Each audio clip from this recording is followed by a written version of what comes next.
Olá, amigos, sejam bem-vindos a mais um vídeo do meu canal. Eu sou o Lucas Knipe e vamos falar sobre o Vasco. Pedrinho é o novo presidente do clube, substituindo Jorge Salgado. Ele venceu hoje uma eleição contra Levinciano, um dos caras mais malucos que eu vi assim, no cenário do futebol nacional. Nunca chegou a estar assim, com um cargo de presidente do clube, mas eu acho que esse era um cara candidato a fazer loucuras financeiras maiores do que a do André Sanches, né? Eu me lembro da época que ele foi candidato contra o próprio Jorge Salgado à presidência do Vasco, né? Eu acho que se ele fosse eleito não teria SAF, né? Ele tinha umas promessas malucas, né? Investimentos assim faraônicos, queria aumentar a torcida do Vasco para 80 milhões de pessoas.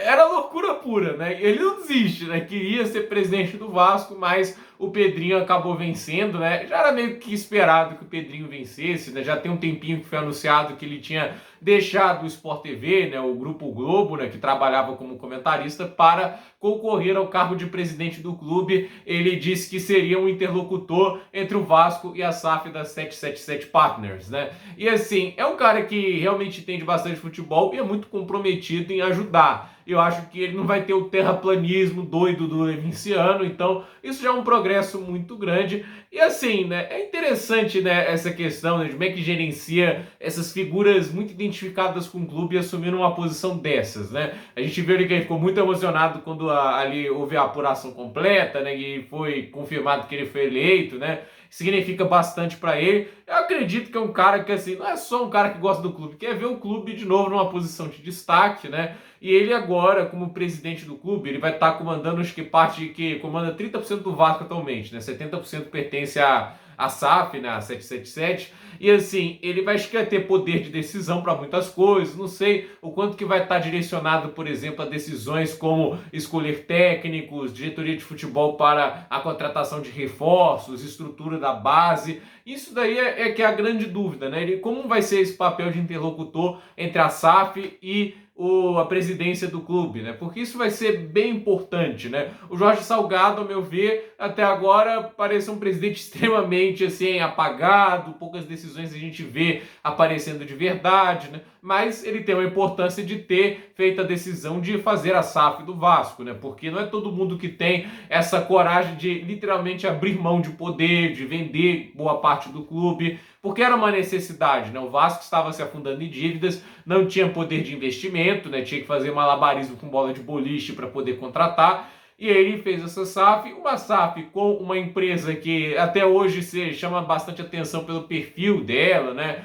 Não é uma empresa tão confiável assim, para muita gente, inclusive até o investimento no Everton não está sendo tão bem visto lá na Inglaterra, mas possibilitou investimentos que o Vasco nunca poderia fazer por conta própria, né? Inclusive houve os aportes financeiros que já foram depositados na conta do Vasco, mais de 100 milhões de reais para pagar as contratações. O Vasco fez muitos investimentos para ter nessa temporada um elenco melhor do que na passada. Até tem, talvez não na expectativa de muita gente, né, que pelo valor dos investimentos já imaginava um salto maior de produtividade, mas o Vasco do segundo turno é um time mais competitivo, agora tem um técnico como o Ramon Dias. Eu acho que assim, o objetivo do Pedrinho talvez a 777 investiu dinheiro, colocou essa grana e não houve um impacto tão grande quanto se imaginava. Interessante, né? Mas aí a questão, talvez ele seja o cara que vai entender melhor como colocar esse dinheiro dentro do clube, de maximizar o impacto dele. Talvez esse vai ser o grande papel dele, né? De saber ser um bom interlocutor, de saber dar esse passo de modernização do Vasco.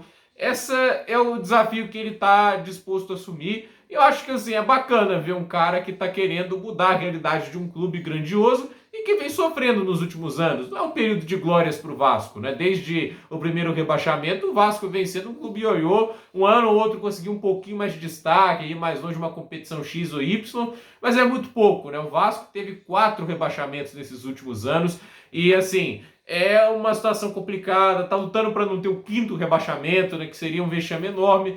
E assim, o Pedrinho é um cara que está querendo mudar isso, né? Querendo mudar a realidade do Vasco para um time que está sendo ioiô nos últimos anos, sobe e desce, para ser um time que volte a uma posição de destaque, né? E assim, dinheiro por si só não vai mudar as coisas. A gente viu, por exemplo, o Everton, o Farhad Moshiri, que é o atual presidente do Everton, investiu quase tanto dinheiro quanto o Liverpool nessa era Jürgen Klopp. Mas por que o Liverpool salta de patamar com o Klopp e o Everton tá brigando lá atrás? Porque não é dinheiro tudo. Saber gastar esse dinheiro, saber contratar os alvos certos, isso é o mais importante. A gente vê, por exemplo, o West Ham, o Aston Villa, montando elencos muito melhores que o Everton, gastando menos, porque é saber gastar. Essa profissionalização da estrutura do clube é um passo fundamental e é um passo que poucos clubes no Brasil até hoje tomaram. Se o Vasco for um desses primeiros, ele pode dar um salto de qualidade nos próximos anos. Será o Pedrinho essa pessoa? Isso o tempo vai responder. Mas é bacana ver um cara assim que se importa, isso é nítido. O cara se importa, não vai tomar isso apenas como uma aventura, parece tomar isso como uma missão pessoal de um clube que ele ama bastante. E vamos ver se ele vai realmente fazer o Vasco melhorar e deixar essa estágio aí de ioiô, de um clube sobe e desce, de um clube que parece sempre estar lutando para sobreviver. Isso vai ser realmente interessante de ver. Talvez ele seja realmente a pessoa necessária para fazer essa mudança no clube. É bacana, né? Acho que nem ele imaginava iniciar o ano como jornalista e terminar presidente do clube que tanto gosta, né? Vamos ver se ele consegue tal mudança. Então, gente, por esse vídeo é isso. Dúvida nos comentários, deixe seu like, se inscreva no canal, compartilhe esse vídeo e até o próximo vídeo.